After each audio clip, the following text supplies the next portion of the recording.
Nine Gold Medals is a very touching poem narrating a story about a wonderful display of empathy, compassion and human values. Nine gold medal एक बहुत ही दिल को छूने वाली एक कविता है जो मानवीय मूल्यों और आत्मानुभूति जिसको कहते हैं, एम्पैथी कहते हैं, उसके बारे में बताती है। इसके जो लेखक हैं जिन्होंने इसको रचा है वो डेविड रॉथ हैं। और डेविड रॉथ एक अमेरिकन वोकलिस्ट हैं, गायककार हैं, म्यूजिशियन हैं, संगीतकार हैं, सॉन्ग राइटर हैं, गीतकार हैं, एक्टर, अभिनेता, अथर, लेखक और फॉर्मर रेडियो पर्सनालिटी हैं। 2007 में उनको Rock and Roll Hall of Fame जो कि यूएसए का एक म्यूज़ियम है म्यूज़िक्स के लिए, उसमें उनको शामिल किया गया था।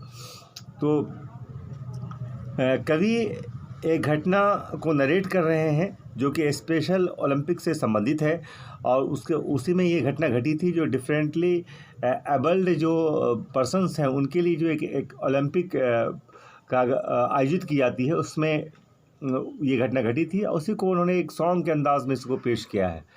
दिल के छूले का अंदाज़ है उनका। तो इस कविता को या इस सॉन्ग को पढ़ने से पहले आप 3V का कंसेप्ट आप लाएँ इसमें। पहले इसको विजुलाइज़ करें, फिर वर्बलाइज़ करें एंड वाइटलाइज़ करें। विजुलाइज़ से मेरा तात्पर्य ये है कि जब तक आप इस तरह के जो टेक्स्ट हैं उसको आप अपनी ज़िंदगी से नहीं जोड़ेंगे, आप इसको अपनी ज़िंदगी से कनेक्ट नहीं कर पाएंगे, या इस तरह की घटनाएं अगर आपको पहले घटी होंगी आपकी ज़िंदगी में तब वो चीज़ें आपको ज़्यादा समझ पाएंगे आप इसको। क्योंकि अकॉर्डिंग टू अल्बर्ट आइंस्टाइन, अगर आप किसी टेक्स्ट को पढ़ते हैं, if I can't picture it I can't understand it, अगर आप इसका एक तस्वीर, इसका एक इमेज आप अपने जहन में नहीं बनाते हैं तो आप इसको अंडरस्टैंड नहीं करते हैं। तो the reader draws from their own experiences and knowledge, it is called visualization, and if the reader repeats it is the verbalization of the things which you have already read. So first of all you read the text and make it the self connection to your own life. This is the visualization, and we will give you the flow of the poem first of all, and you just visualize it. What is from where the story begins and to where it lasts. So this is the first of all, see the visualization. The thing is that the Special Olympic Games are being held. First thing is the Special Olympic Games का आयोजित किया जा रहा है. The last event of the day, the 100-yard race is about to begin. 100 yard का जो race है वो उस दिन का आखिरी इवेंट है और वो शुरू होने वाला है। 9 athletes are competing in the race, और 9 एथलीट्स हैं जो उस गेम को compete कर रहे हैं। और अब द रेस बिगिन, अब रेस की शुरुआत होती है। 1 बॉय फॉल्स, एक लड़का गिर जाता है। The others go back to help him, और दूसरे 8 उसकी मदद के लिए जाते हैं। They reach the finish line together holding their hands, वे फिनिश लाइन को पहुंचते हैं अपने सभी एक दूसरे की हाथ को पकड़े हुए। The spectators give the standing ovation, ये जो दृश्य है उसको देख कर स्पेक्टेटर्स जो हैं, दर्शकगण, उनको स्टैंडिंग ओवेशन देते हैं। खड़े होकर सभी उनको उत्साहित करते हैं, उनको शाबाशी देते हैं। And at last each one of them is awarded a gold medal. और आखिर में उन सारों को मतलब 9 गोल्ड मेडल्स दिए जाते हैं, जिसपे इस सॉन्ग का नाम, इस कविता का नाम 9 गोल्ड मेडल्स रखा गया है। Now let us read the poem and understand the meaning. अब हम लोग इस पोएम को लाइन बाय लाइन पढ़ेंगे और उसकी मीनिंग को समझेंगे। The athletes had come from all over the country. Athletes पूरे दुनिया के सारे मुल्कों से, चूँकि ये एक इंटरनेशनल इवेंट है, सारे मुल्कों से वो आए हैं। To run for the gold, silver and bronze, आमतौर पे जो कोशिश होती है एथलीट्स की, जो होती है, जो इतनी मेहनत करते हैं, जिनका हार्ड वर्क होता है, उनकी जो ट्रेनिंग होती है, वो एक किसी ख़ास पर्पस के लिए होती है। उनका उद्देश्य होता है कि हम compete करेंगे और चाहे तो हम फर्स्ट, सेकंड या थर्ड पोजीशन में हम लाएंगे, जिसमें हमें गोल्ड, सिल्वर या ब्रॉन्ज मिलेगा। इन 3 के लिए वो कोशिश करता है। Many weeks and months of training, कई हफ्तों की उनकी ट्रेनिंग होती है, कई महीनों की ट्रेनिंग होती है, all coming down to these games. और सारी ये कोशिश है, ये जो स्पेशल गेम ओलंपिक्स हैं या इस तरह के जो इंटरनेशनल इवेंट होते हैं या नेशनल इवेंट्स होते हैं, उसके लिए इनकी सारी कोशिश होती है। The spectators gathered around the old field to cheer on all the young women and men. The final event of the day was approaching. Excitement grew high to begin. जो दर्शक गण हैं, gathered around the old field, सभी जो stadium में जमा हैं, वो स्पेक्टेटर्स कोई भी हो सकते हैं, वो उनके सपोर्टर्स हो सकते हैं, उनके फैमिली मेम्बर्स हो सकते हैं, उनके दोस्त हैं, या जो ऑफिशियल्स हैं, या जो स्पोर्ट्स के इंथुजियाजिस्ट लोग होते हैं वो हो सकते हैं। तो वो वहाँ पे जमा हैं, उन चारों तरफ से उन्होंने घेर के रखा हुआ सारे एथलीट्स को, to cheer on all the young women and women. और उन सारे यंग जो नौजवान महिला और पुरुष जो इसमें आए हैं, इस रेस के लिए आए हैं, उसमें वो उनके उत्साह को बढ़ाने के लिए, उनकी हौसला अफजाई के लिए वो सभी आए हैं। The final event of the day was approaching, और दिन का फाइनल इवेंट होने ही वाला था। Excitement grew high to begin, और उन लोगों का जो जोश था, जो वलवला था, एक्साइटमेंट, जोश, वलवला जो था, वो ऊंचाइयों पे था।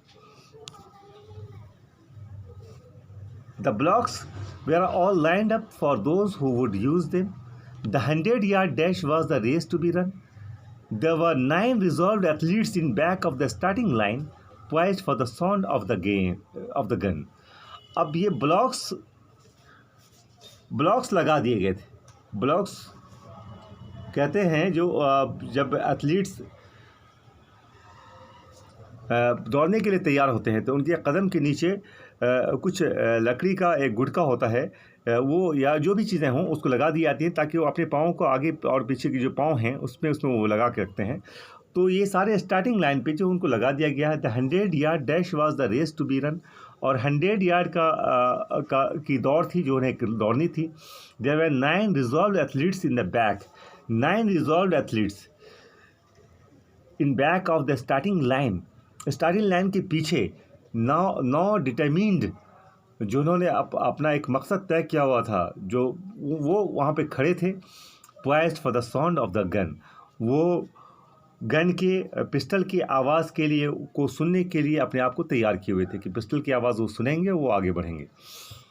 The signal was given, signal क्या था उनका? The signal was given, the pistol exploded and so did the runners all charging ahead, but the smallest among them he stumbled and staggered and fell to the asphalt instead.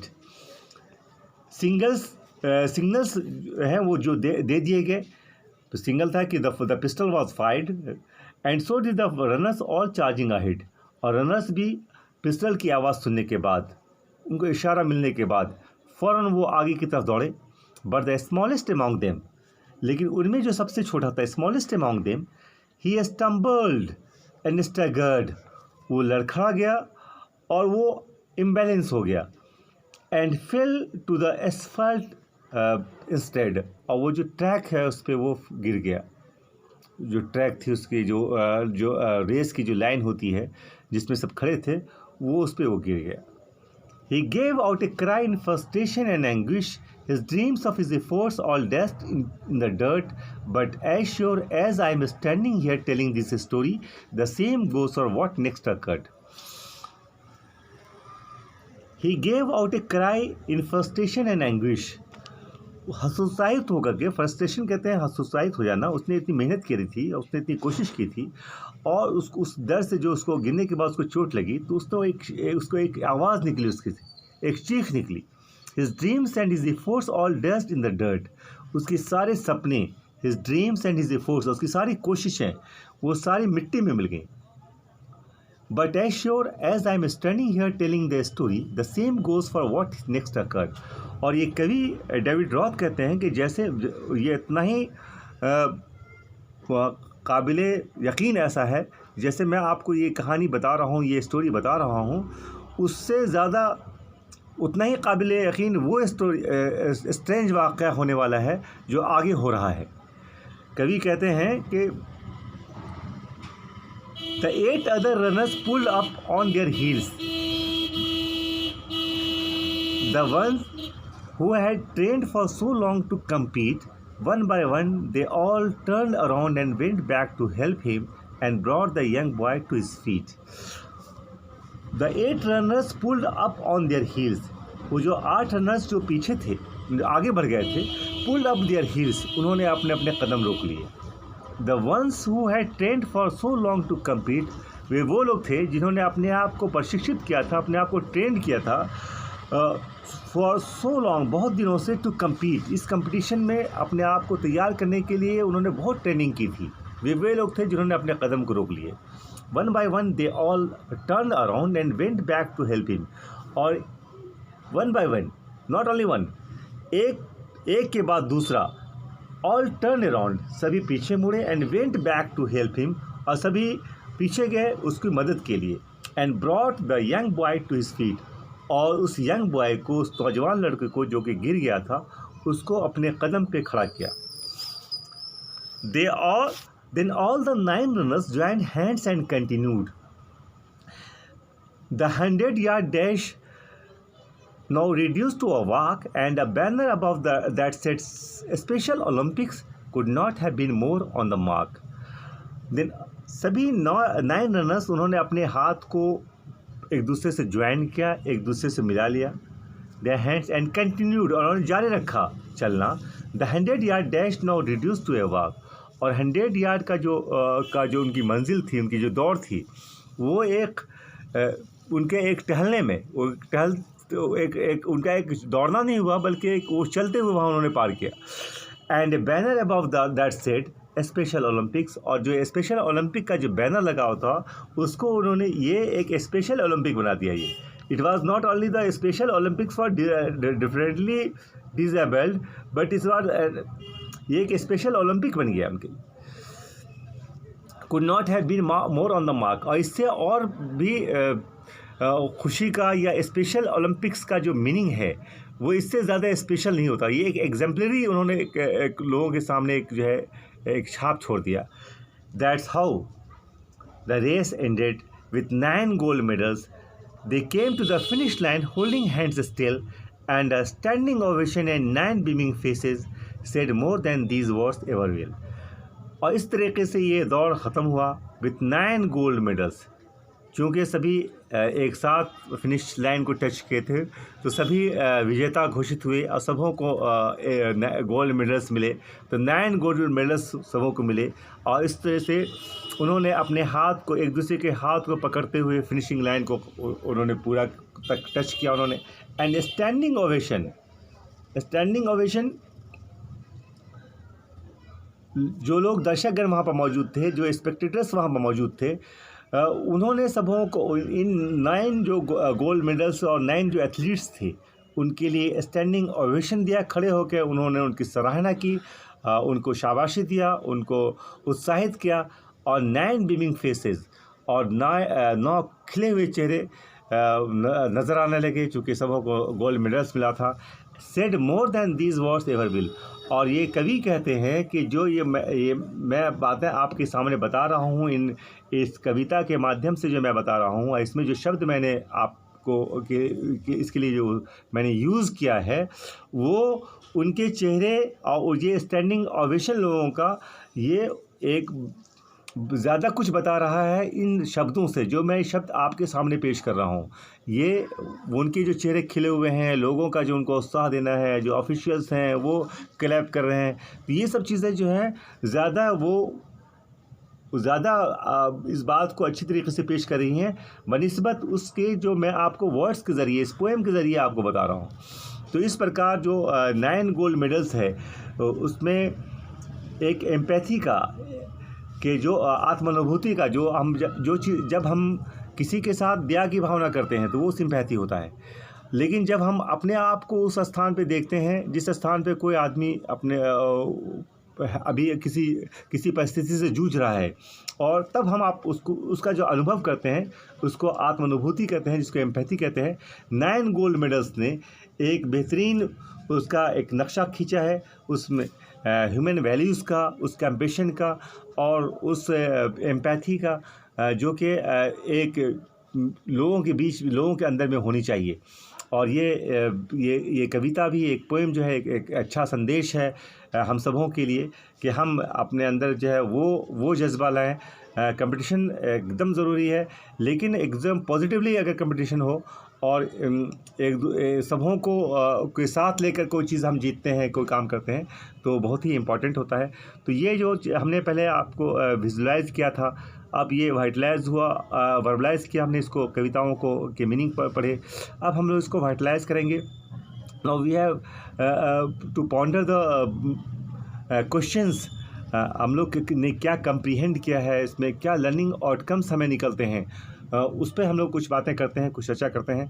और ये जब तीनों चीज़ें हम करेंगे, जब किसी पोएम को, किसी टेक्स्ट को जब हम लोग विजुलाइज़ करेंगे, फिर वर्बलाइज़ करेंगे और फिर उसको वाइटलाइज़ करेंगे, उसका सेल्फ असेसमेंट करेंगे, पीयर असेसमेंट करेंगे, तो वो चीज़ें हमको बहुत ही देर तक याद रहेंगी और वो चीज़ें हमारे ज़िंदगी में आ जाएंगी और हम पूरी तरह से उसको अंडरस्टैंड कर लेंगे। Now see, what will be the learning outcomes? The students will be able to state the central idea of the poem, state how the player displayed their sensitivity towards one another, pick words relevant to certain ideas presented in the poem, sum up the incident described in the poem, pick lines from the poem where sound is repeated. जब बच्चे poem के central ideas को कह पाते हैं, उसमें जो बातें कही गई हैं, उसके जो रिलेवेंट वर्ड्स हैं, सर्टेन आइडिया से रिलेटेड जो वर्ड्स हैं, उसको कह पाते हैं, या जिस पोएम है उसकी समरी निकाल पाते हैं, तो हम ये कहते हैं कि वाइटलाइजेशन ऑफ द पोएम हुआ। उसमें जो वर्ड्स उसमें दिए गए हैं, pick up the words from the poem that often go together in pairs, that is the vocabulary development, antonyms, synonyms, one word for many, find out different figures of speech. जो figures of speech इसमें दिए गए हैं, जैसे alliteration है या metaphor है या सिमिली है, उसको उसके मीनिंग को निकाल पाते हैं, उसको कह पाते हैं, उसको ट्रेस कर पाते हैं। Use words that can be used as verbs and nouns.